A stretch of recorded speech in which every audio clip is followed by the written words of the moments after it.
গোলাম মাওলা রনি, আপনার কাছে কি মনে হচ্ছে যে অধিবেশন তো আবার বসবে এবং সংসদে এই বিষয়গুলো নিয়ে আলোচনা হবে, এটা আমরা সকলেই বুঝতে পারছি।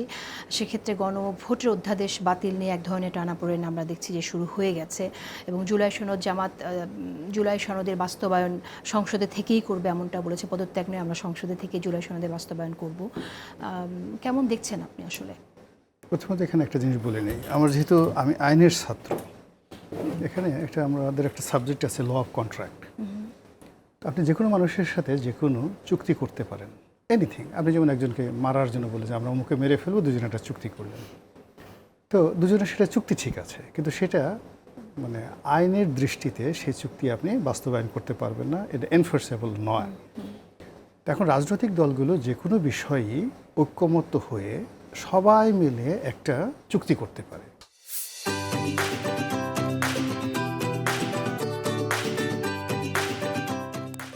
ধরেন জুলাই সনদে যে জিনিসগুলো আছে, এখন সেটা একটা চুক্তি।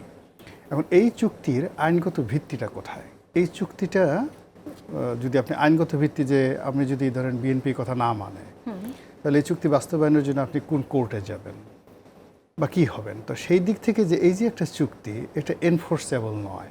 বাংলাদেশের প্রচলিত আইন অনুযায়ী এটা কোনো আইন আদালতে গিয়ে এটা রেমিডিস, ক্ষতিগ্রস্ত পক্ষ রেমিডিস পেতে পারে না, নাম্বার ওয়ান। ফলে এই চুক্তিটা শুধুমাত্র একটা চুক্তি, এটা ভয়েডেবল বা ইরিভোকেবল এরকম একটা শব্দ এখানে ব্যবহার করা যেতে পারে। সেকেন্ড থিং হলো, এই যে জুলাই সনদে উইথ ডিসেন্ট হিসেন্ট সব কিছু সহ সবাই একটা চুক্তি করলো, করার পর এটার ভিত্তিতে রাষ্ট্রপতি একটা অর্ডিন্যান্স জারি করলেন।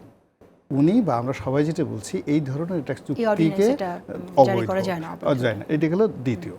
তৃতীয় হলো যে এখন এই যে যা কিছুই করেছে সেটা অবৈধ হোক, যা কিছু হোক, এটা পার্লামেন্টের উপর নির্ভর করে। পার্লামেন্ট যদি এটা গ্রহণ করে তাহলে এটা বৈধতা পেয়ে যাবে, আর পার্লামেন্ট যদি বলে যে না আমরা এটা গ্রহণ করবো না, তাহলে এটার 2 পয়সার মূল্য নাই। সেটা সবগুলো অধ্যাদেশের ক্ষেত্রেও এমনকি তাই, সবকিছু অধ্যাদেশের ক্ষেত্রে। এখন এখানে যেহেতু পার্লামেন্ট হয়ে গেছে, এটা পার্লামেন্টের উপর সব কিছু নির্ভর করে। 2 নম্বর হলো যে গণভোটের ব্যাপারটা। আমাদের সেই গণভোটটা, আমাদের অতীতে যে গণভোটগুলো হয়েছে সেরকম কোনো গণভোট এবার ছিল না। 2 নম্বর হলো যে এই গণভোটের যে বিধান আমাদের সংবিধানে নেই। কাজেই জোর জবরদস্তি করে এই যে একটা গণভোট আয়োজন করা হয়েছে, এটা কেবলই মাত্র বাতিলযোগ্য নয়, এই ঘটনার সঙ্গে যারা জড়িত তারা সবাই শাস্তির আওতায় আসবে।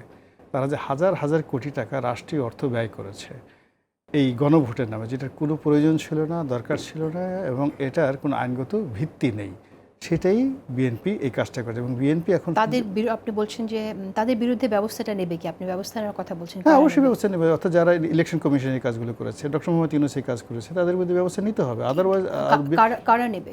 সরকার নেবে।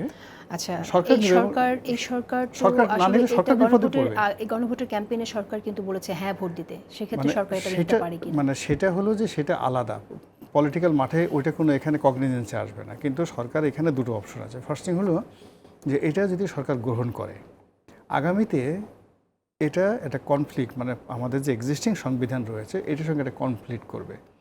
ফলে কি হলো, এই জুলাই সনদের যে শর্তগুলো আছে প্লাস এই গণভোটের যে বিষয়গুলো আছে, এগুলো যদি এখন মানে সংবিধানের সঙ্গে একীভূত করা হয়, তাহলে সংবিধানের যে মৌলিক যে বিষয়গুলো আছে এগুলোর সাথে একটার সাথে কন্ট্রাডিক্ট করে পুরো সংবিধানটা একটা বুমেরাং হয়ে যাবে। সবচেয়ে বড় কথা, চাপিয়ে দিয়ে কোনো সংস্কার আসলে কখনো টেকসই হয় না, সেই বিষয়টা। হ্যাঁ, এখানে তাকে সংবিধান নতুন করে রিরাইট করতে হবে। আলিরিয়া যেটা বলেছে, রিরাইট করা ছাড়া এগুলো মানে ইনক্লুড করা যাবে না। শেষ করে দেব, যদি কিছু অ্যাড করতে চান 30 সেকেন্ড। বিষয়টা হচ্ছে, আমি এই বিষয়গুলি আলী রিয়াজ সাহেবের সাথে আমার বিবিসিতে তর্ক হয়ে গেছে, আমি দেখিয়েছি, বইনে দেখিয়েছি।